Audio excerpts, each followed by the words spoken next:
Aqui já entramos na parte da arte sacra. A exposição que temos chama-se Uma Luz Brilhou nas Trevas.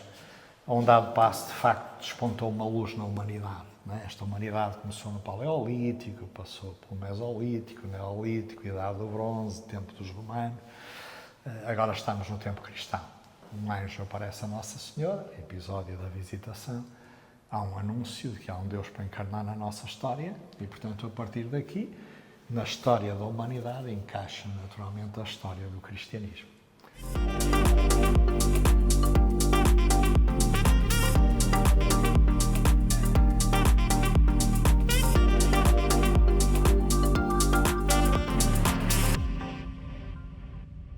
Estamos aqui no coração do Centro Histórico de Braga, né? Estamos no Museu Pio XII, estou aqui com o cônego José Paulo Abreu. O cônego vai fazer conosco uma espécie de tour, cônego, para nos mostrar um pouco do museu. Nós estamos aqui bem na entrada, essa entrada belíssima do museu. Pode falar para nós aqui desse pedaço? Este pedaço aqui tem a ver com a primitiva construção desta casa. Esta casa nasceu no século XVI, no tempo do Dom Diogo de Sousa. Nasceu para ser um grande colégio aqui em Braga, foi um colégio de humanidades, que, entretanto, 30 anos depois do seu nascimento, passou para os jesuítas e foi quase que a primeira universidade aqui de Braga. E, portanto, esta construção reporta-se a esses primeiros tempos da construção do edifício. Pode falar para nós dessa figura do seu lado? Esta figura é o molde em gesso do Papa Pio XII. É o molde que serviu à escultura que está na Senhora Branca, ao pé da Igreja da Senhora Branca, naquele largo da Senhora Branca. Porque é o Papa Pio XII? Porque quando o museu foi fundado em 1957, era o Papa então reinante, digamos assim.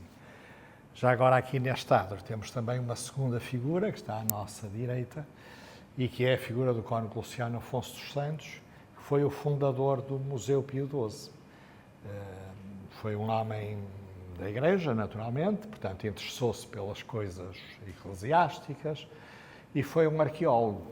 Ele gostava muito de arqueologia. Isso marcou o destino deste museu, que essencialmente integra essas duas vertentes. A vertente da arqueologia, resulta das escavações que ele fez, das peças que foi encontrando, quando andava por aí a pregar, a divagar. Portanto, uma coleção de arqueologia muito forte. E depois a segunda componente, a componente da arte sacra, quando ele via peças de interesse, enfim, lá mostrava a vontade de as recolher, foi um grande recoletor e pronto, depois a partir deste espólio organizou-se este museu que todos são convidados a visitar.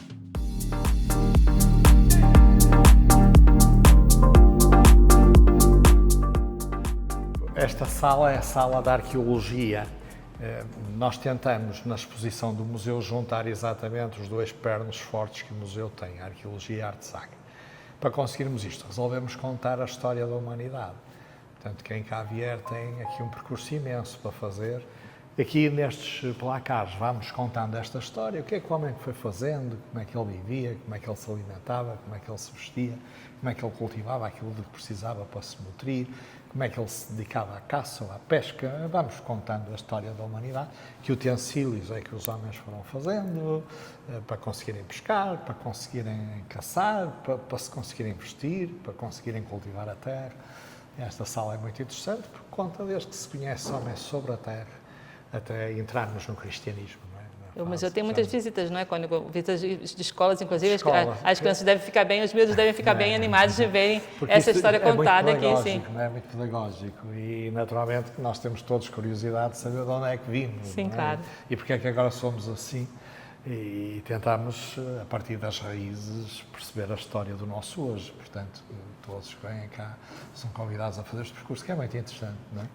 E eu gostava aqui só de sublinhar, primeiro, já a beleza dos artefactos feitos em barro, e temos aqui pesos de tiar, temos um almofariz, temos uma trempe, já a cerâmica pintada, não é? Perceberam que os químicos no barro, se pintar com químico colorido, depois secando fica impresso no barro, é muito interessante. E depois já temos aqui o vidro, temos as moedas, e temos aqui o mosaico, que é o que estava no hipocausto da Casa Romana, que quem entra na porta ali do seminário apanha exatamente aquele hipocausto. Nós reconstruímos aqui a imagem e reconstruímos o mosaico, como ele seria no seu original.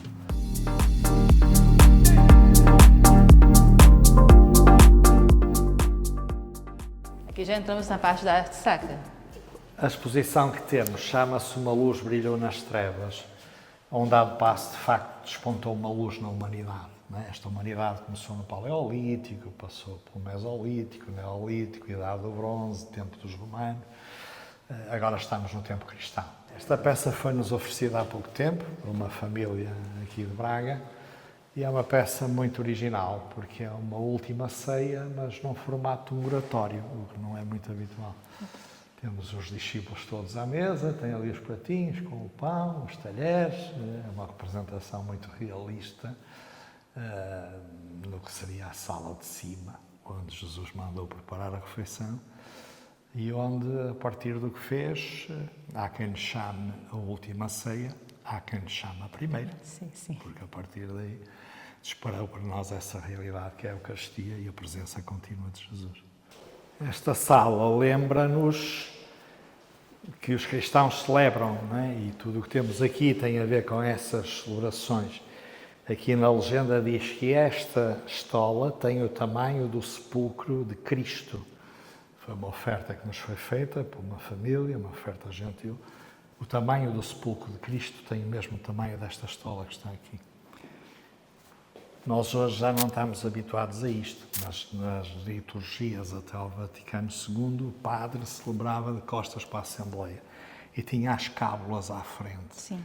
As cábulas chamam-se as sacras de altar, que tinham sempre o início do Evangelho de São João, as partes fixas da missa, o glória é sempre o mesmo, o credo é sempre o mesmo, e tinha as partes que o padre diz submixa vox, em voz baixa, do género, lavai-me, Senhor, da minha iniquidade, purificai-me os meus pecados. E então as três sacras são as cábulas que os sacerdotes usavam quando celebravam a Eucaristia.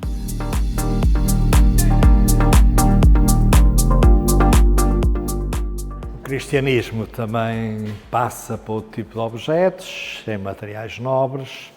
Estamos aqui numa sala que nos foi oferecida por um gentil casal, Hamilton Gonçalves, de seu nome, e uma senhora chamada Manuela Vilaça.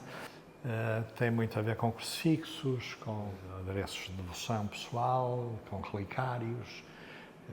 É uma sala absolutamente fantástica, da devocionária portuguesa. Temos aqui uma peça que foi usada pela Dona Maria, é assim uma coleção absolutamente soberba. E aqui, neste recanto, colocamos a obra deste José Maurício, que é um senhor de Guimarães, que um dia me apareceu e me mostrou uma destas peças que ele tinha concebido, perguntando-me o que pensava eu sobre o assunto. E eu confesso, isto é tudo feito por ele à mão, todo este rendilhado. A única coisa que ele compra são estas esculturas em marfinite.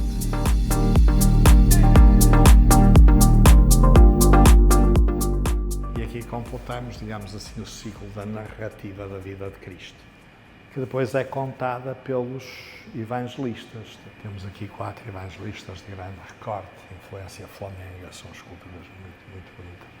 O primeiro tempo da Igreja é o tempo dos mártires. Há quem diga que a primeira vocação da Igreja foi a vocação ao martírio, porque ser cristão implicava estar disposto a meter o código postal, não é? De um momento para o outro. Não é? Os primeiros cristãos estavam sempre com a carta de embarque, não é? Nunca sabiam. Então temos aqui relicários de várias espécies e temos aqui muitos outros relicários. Tivemos outros grandes santos, o São Geraldo, o São Martinho de Dume. Portanto, esta sala conta um bocadinho essa transição para a Idade Média. É normal que nesta casa tenhamos muita marca jesuíta, porque, como eu disse, isto passou a ser colégio dos jesuítas na década de 60 da centúria de 500.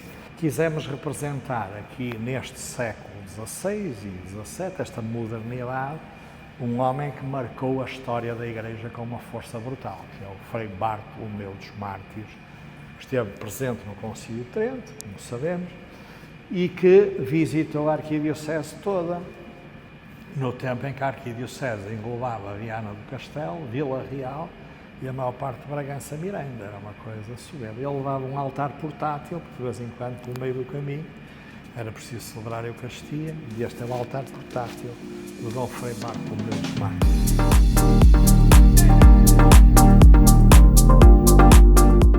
Além da exposição permanente, como disse, tem por título Uma Luz Brilhou nas Trevas, o Museu Pio XII dispõe de 2 outros espaços de excelência. Um é a Galeria Museu Henrique Medina. Estamos a falar de um pintor do século XX, nascido no Porto, mas que morreu aqui nas nossas redondezas, em Esposende, e é, dizem, o maior retratista português. Do Arquidiocese de Braga, a coleção que tinha em sua posse poucos anos antes de morrer. Essa coleção, entretanto, já foi enriquecida com meia dúzia de quadros que consegui recuperar e que estavam dispersos. Hoje temos aqui a maior concentração de obra do pintor Henrique Medina. É um grande compêndio, nesta galeria, do que foi a obra do maior pintor português do século XX. Acervo muito marcante, sim. Também convidamos a visitar, como é evidente.